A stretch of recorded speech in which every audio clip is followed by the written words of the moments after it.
आज के इस वीडियो में हम लोग डिस्कस करेंगे डेमोग्राफिक कंडीशंस की। At the eve of independence हमारी डेमोग्राफिक कंडीशंस में क्या क्या चेंजेस आए, जिसमें हम लोग birth rate, death rate, infant mortality rate, literacy rate के बारे में डिस्कस करेंगे। So welcome back to online portal of quality coaching classes.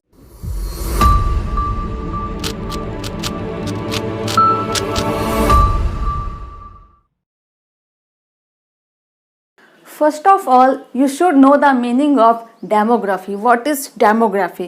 Demography means the various aspects of population. Here it is written that कि जितने भी aspects होते हैं population से रिलेटेड, जिससे आपकी पॉपुलेशन काउंट होती है वो, और जिससे आपका literacy rate, death rate, birth rate count हो सके, वो सारा पॉपुलेशन के एस्पेक्ट्स होते हैं जिसको कि डेमोग्राफी बोलते हैं। और इस वीडियो में हम लोग डेमोग्राफिक कंडीशंस के बारे में डिस्कस करेंगे and this is the 5th part of this lesson.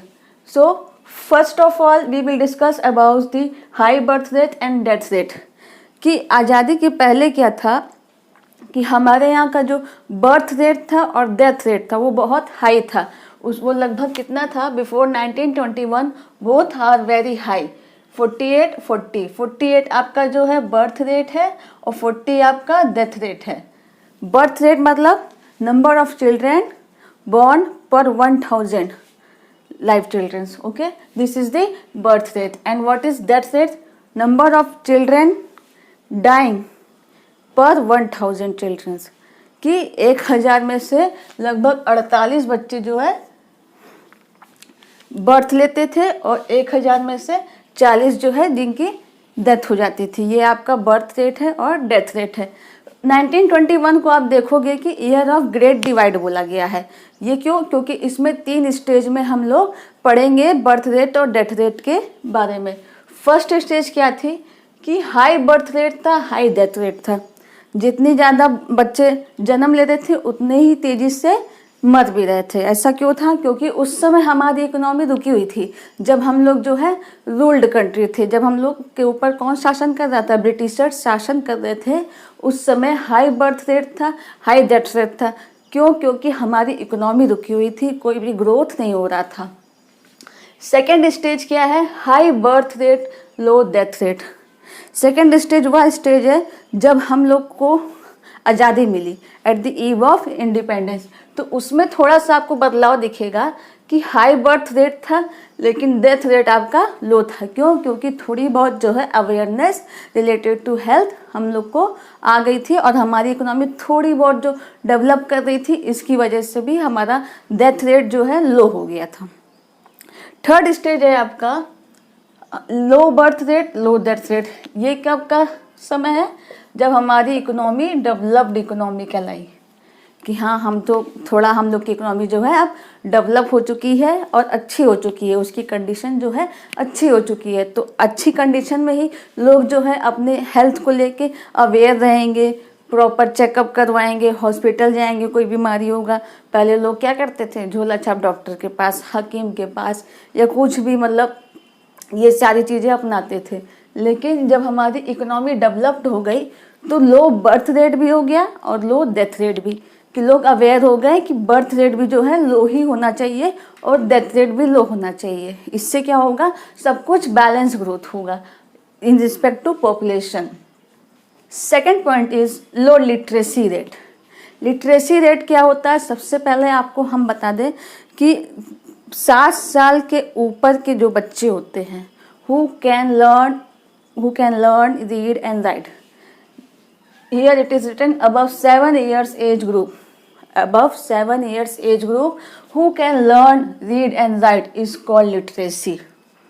जो बच्चा 7 साल के ऊपर है और वह पढ़ सकता है, लिख सकता है, वो क्या कहलाएगा? लिटरेट कहलाएगा, पढ़ा लिखा कहलाएगा। जो लिटरेसी रेट है 2014-2015 का वो है 16% और फीमेल लिटरेसी रेट जो थी लेस देन 7%। मतलब लोग लड़कियों को कम भेजते थे स्कूल या कॉलेज पढ़ने के लिए, इसलिए फीमेल लिटरेसी रेट में आपको थोड़ा कम मिलेगा, less than 7%।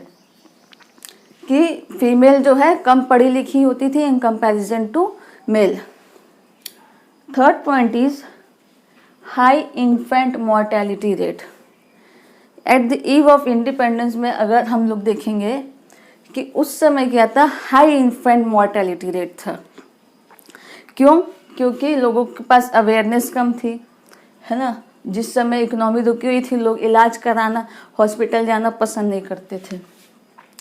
Infant mortality rate क्या था उस समय? 218 पर 1000। 1000 में से 218 बच्चे जो है मर रहे थे। पहले तो इन्फेंट मोर्टेलिटी रेट क्या होता है? Number of children died before the attaining the age of 1 year, यानी कि वो बच्चे जो अपना फर्स्ट बर्थडे सेलिब्रेट करने से पहले ही डेथ कर गए हैं, वो होता है इन्फेंट मोर्टेलिटी रेट। कि 1 साल की एज को अटेन करने से पहले ही अगर चिल्ड्रेन का डेथ हो जाए, that is called high infant, that is infant mortality rate per 1000 children is called infant mortality rate. Okay, so अब ऐसा क्यों था? क्योंकि लोग प्रॉपर चेकअप के लिए ड्यूरिंग प्रेगनेंसी लोग लेके नहीं जाते थे, या हॉस्पिटल में जाके डॉक्टर को दिखाना पसंद नहीं करते थे। इससे क्या होगा कि जब हम लोग प्रॉपर चेकअप नहीं कराएंगे या बच्चे का ग्रोथ नहीं देखेंगे, तो हो सकता है उसका ग्रोथ जो है कम सही हो। इससे क्या होगा कि बच्चा जो है माल न्यूट्रिशन का शिकार हो सकता है, कुपोषण का। और जब वो पैदा होगा तो हो सकता है वो 1 साल कंप्लीट करने से पहले ही उसकी डेथ हो जाए। क्योंकि लोग अवेयर नहीं थे, हॉस्पिटल जाना नहीं चाहते थे, हेल्थ फैसिलिटीज़ उतनी अच्छी उस समय थी भी नहीं, और जो थी सब ब्रिटिशर्स के अंडर में थी। तो लोग जो है हॉस्पिटल अफोर्ड नहीं कर पाते थे या जाना भी पसंद नहीं करते थे। That is why the infant mortality rate is very high at that time. So number of children died before the attaining the age of 1 year is called infant mortality rate per 1000 children. Fourth point is poor health facilities. Poor health facilities जब रहेगी तो लोग किसको prefer करेंगे? They don't want to go to hospital. They depends on हकीम्स and झोला छाप, है ना। कोई कुछ बता दिया कि तुम ऐसे ऐसे करो तो तुम ठीक हो जाओगे, या जो भी आपने देखा होगा कि पहले के ज़माने में जो लोग इलाज बताते थे, देसी इलाज या हकीमों के द्वारा जो इलाज कराते थे, है ना, झाड़ फूक, ये सब लोग ज़्यादा प्रेफर करते थे। जो कि हॉस्पिटल में ना जाके वो लोग किसके पास जाते थे? हकीम, झोला छाप, डॉक्टर के पास। अब उन्हें नॉलेज तो है नहीं। जब नॉलेज रहेगा नहीं कि सामने वाले पर्सन को क्या हुआ है, तो हो सकता है उसकी क्या हो जाए, उसकी डेथ हो जाए। तो जब डेथ हो जाएगी, इसलिए जो उस समय का लाइफ एक्सपेक्टेंसी रेट था वो बहुत कम था। क्यों? क्योंकि लोग हॉस्पिटल नहीं जाते थे, अच्छे डॉक्टर को नहीं दिखाते थे, अपना इलाज ठीक से नहीं करवाते थे, अवेयरनेस नहीं रहता था अपने हेल्थ के प्रति। That is why the expected age during the colonial period is 32 years because they don't want to go to hospital. That is why the life expectancy rate is very low at that time. That is 32 years. India's life expectancy according to WHO in 2018. लेकिन 2018 का यहाँ पे data है कि world health organisation ने बताया है कि अब जो लाइफ एक्सपेक्टेंसी है वो 68.8 ईयर्स, लगभग 69 ईयर्स जो है आपका एक्सपेक्टेंसी रेट अब है, life expectancy rate. Before freedom it was 32 years. आज़ादी से पहले क्या था? 32 साल था एक्सपेक्टेंसी। और जापान का आप देखोगे तो इस समय लाइफ एक्सपेक्टेंसी है 90 ईयर्स। वहाँ के लोग लगभग 90 साल जीते हैं। यहाँ के लोग, इंडिया के लोग लगभग अभी 69 ईयर्स अपना एज जो है लाइफ एक्सपेक्टेंसी रखते हैं। लेकिन आज़ादी से पहले यही लाइफ एक्सपेक्टेंसी कितनी होती थी? 32 ईयर्स। बहुत कम एज में लोगों की डेथ हो जाती थी। 6 point is high level of poverty. जिस समय अंग्रेज हम लोग के ऊपर शासन कर रहे थे और हम लोगों का प्राइम ऑक्यूपेशन जो है एग्रीकल्चर हुआ करता था, और अंग्रेज भी क्या कर रहे थे? डी इंडस्ट्रियलाइजेशन लेके आए थे कि लोगों को इंडस्ट्रीज से हटाकर एग्रीकल्चर सेक्टर में ढकेल रहे थे कि तुम लोग जाओ, एग्रीकल्चर तुम्हारा प्राइम ऑक्यूपेशन है, तुम लोग खेती ही करो। तो due to dependency on agriculture, poverty increases day by day. जब सभी लोग एग्रीकल्चर का ही काम करेंगे तो उसमें कितना पैसा कमाएंगे, कम से कम ही कमाएंगे, जिसकी वजह से जो पॉवर्टी का रेट है वो लगातार बढ़ता जाएगा। लैक ऑफ एजुकेशन, जो एग्रीकल्चर सेक्टर में बहुत ज़्यादा एजुकेशन की ज़रूरत नहीं है, लेकिन आज का किसान क्या है, पढ़ा लिखा है, उसको पता है कि फर्टिलाइजर्स यूज करेंगे तो हमारी प्रोडक्टिविटी अच्छी होगी।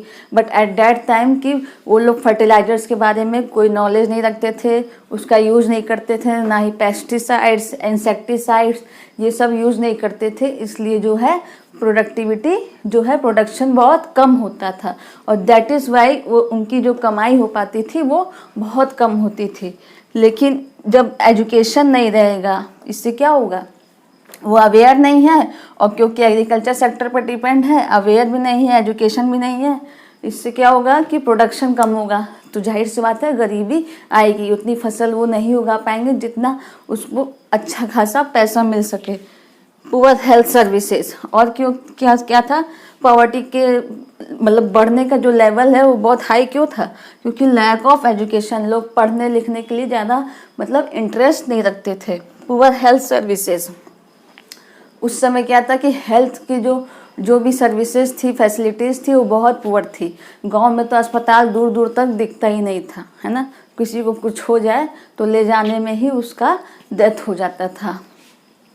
And discriminatory policy of British government, इसके आप अच्छे से इंट्रोड्यूस हो कि जो भी पॉलिसी बनाई ब्रिटिश गवर्नमेंट ने रिलेटेड टू ट्रेड, वो ऐसी थी, भेदभाव वाली पॉलिसी थी कि जिससे इंडिया की इकोनॉमी एकदम से रुकी रहे या ग्रोथ ना करे।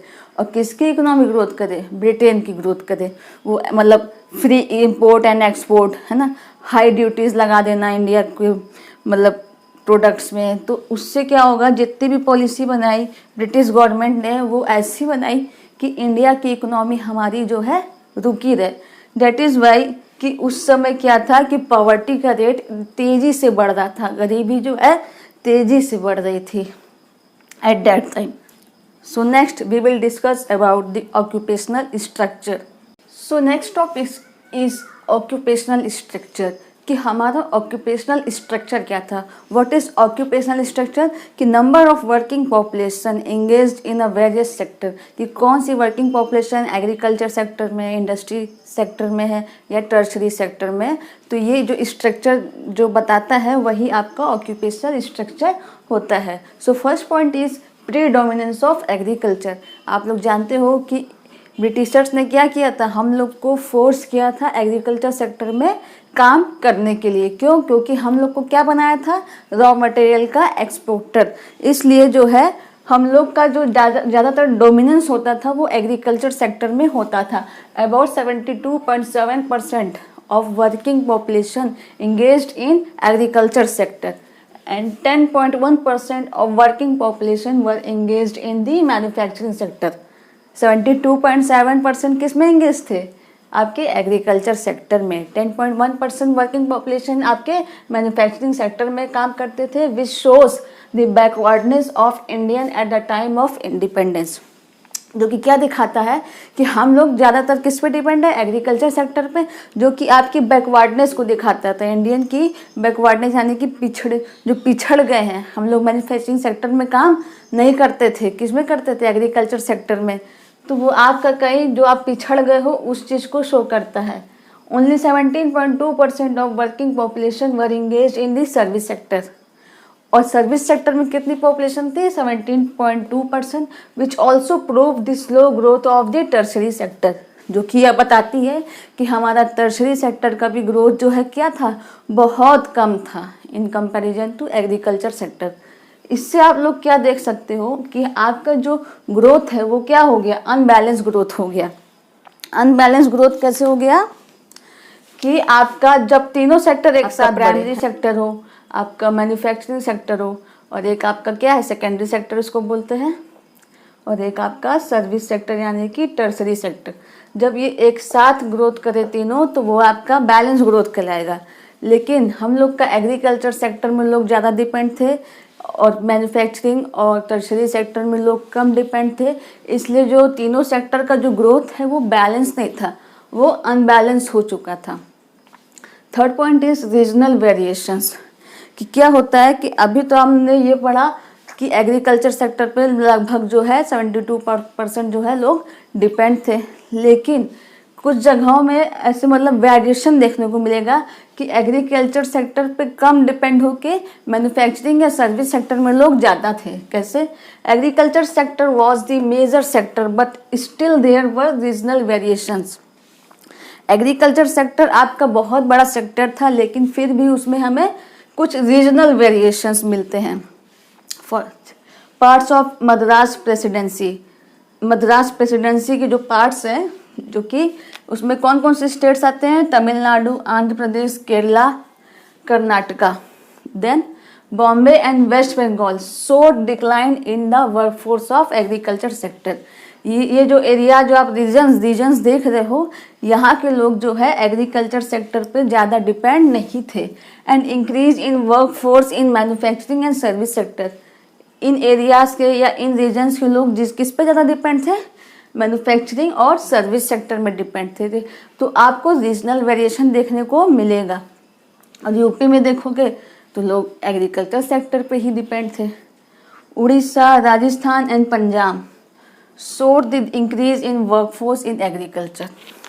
और वहीं देखोगे कि उड़ीसा हो, राजस्थान हो और पंजाब, यहाँ पे क्या है कि ज़्यादातर जो वर्कफोर्स है आपके एग्रीकल्चर सेक्टर में काम करती थी। तो ये था आपका रीजनल वेरिएशंस कि कुछ जगहों पे लोग ज़्यादातर एग्रीकल्चर सेक्टर पर डिपेंड होते थे, लेकिन अगर कुछ और रीजन्स को देखोगे तो एग्रीकल्चर सेक्टर पे ज़्यादा डिपेंड ना हो कि मैन्युफैक्चरिंग और सर्विस सेक्टर पे काम करते थे। That is the occupational structure. So in this video we will discuss about the two topics, that is the demographic conditions and occupational structure, and I hope that you will understand each and every point. So thank you so much. Please subscribe our channel.